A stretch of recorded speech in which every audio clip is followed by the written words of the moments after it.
গোটা দুনিয়াটাই পরীক্ষা। আল্লাহ যারে পছন্দ করে বেশি তার পরীক্ষাও। আসাদুন নাসি বালাআন আল আম্বিয়া, এই পৃথিবীতে আল্লাহ সবচেয়ে বেশি বালা মুসিবত দিয়ে পরীক্ষা করেছেন নবীদের। কারণ নবীরা আল্লাহর কাছে কম প্রিয় না বেশি প্রিয়?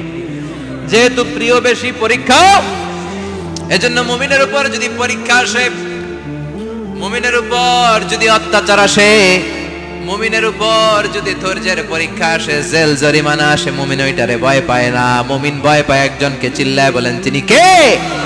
কারণ আল্লাহর ঘোষণা ওয়ালা তাহিনু ওয়ালা তাহজানু, ঘোষণাটা কার? ভয় নাই, তোদের চিন্তা নাই।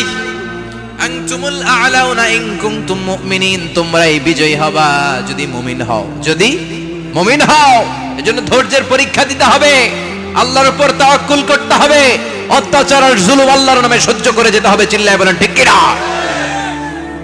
কারণ মুসলিমের সাথে আল্লাহ থাকে।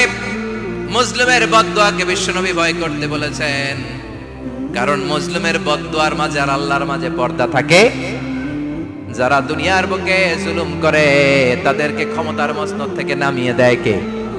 আর যারা মজলুম হয়, যাদের রক্ত দিয়ে জমিন ভেজে, তাদেরকে জমিনের ক্ষমতা দিয়ে দেয় কে? আর যারা রক্ত ঝরায়, ইতিহাস বলে তারা শেষ পর্যন্ত প্রাণ আর জান নিয়ে পালাবার জায়গাটা পায় না। চিল্লায় বলেন ঠিক কি না? এজন্য মুমিন খুব ভালো করে জানে, রাত্রি যত গভীর হয়, সুবহে সাদিকের সময় কাছে আসতে থাকে। গর্ভবতী নারীর পেটের জ্বালা যন্ত্রণা, ব্যথার পেইন যত বাড়ে, নতুন মেহমান আগমনের সময় কাছে আসতে থাকে। তেমনি ইসলামের পক্ষের শক্তির উপর যদি অত্যাচার, অনাচার, স্টিম রোলার বেড়ে যায়, এটা প্রমাণ করে ইসলামের বিজয়ের সময় কাছে আসতে শুরু করেছে। চিল্লায় বলো ঠিক কি না?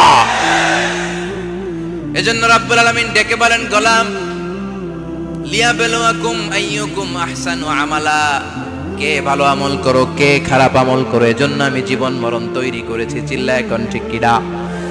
এরপর আল্লাহ বললেন, ওয়ালাকাদ যায়্যানাস সামাআদ দুনিয়া বিমাসাবিহা ওয়া জাআলনাহা রুজুমান লিশ-শায়াতিন। সুবহানাল্লাহ বলেন।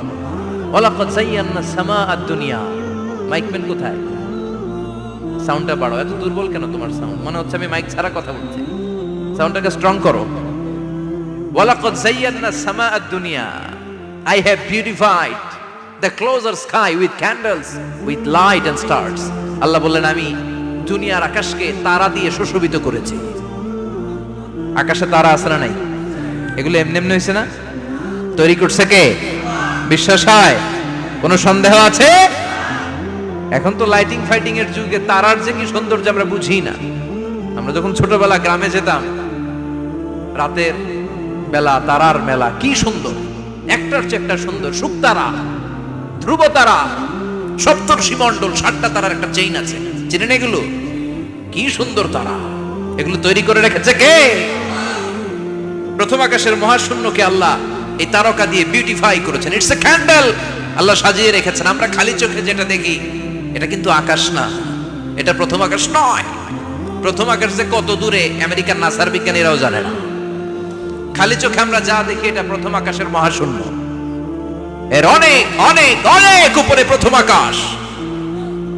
এরপরে দ্বিতীয় আকাশের মহাশূন্যের স্তর শুরু, এরপরে দ্বিতীয় আকাশ, তারপরে তৃতীয় আকাশের মহাশূন্যের স্তর শুরু, তারপরে তৃতীয় আকাশ।